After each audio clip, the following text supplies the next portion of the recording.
I spend usually 3 hours playing video games. It will vary. I'll play anywhere between 2 and 5 hours. I spend up to 3 hours playing one video game. Whether you're a casual player or a hardcore gamer, chances are you've spent at least a few hours immersed in the world of video games. I spend about 2 hours a day playing video games. I spend maybe 6 hours a day. Probably about 2 hours a week. Not a lot of time at all, really.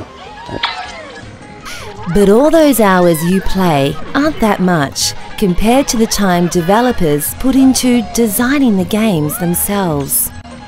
We'll shortly upload and log on behind the scenes to find out what it takes to get ahead in the gaming industry.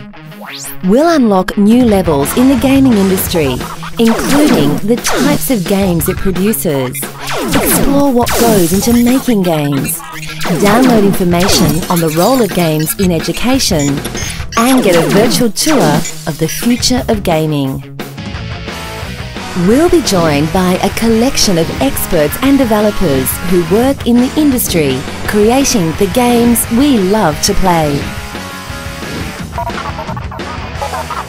The gaming industry is hugely important. It's a massive slice of the entertainment economy now, and overcapitalizes actually the movie industry and the recording industry combined. It's a huge slice of the new modern entertainment economy.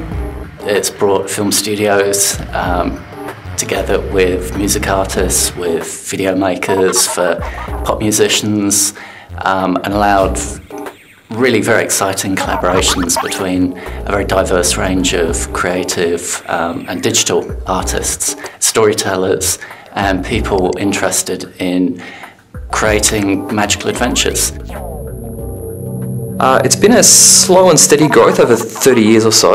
I think what's happened recently is that rather than just tapping into the core audience of what we consider core gamers, video games have been produced that appeal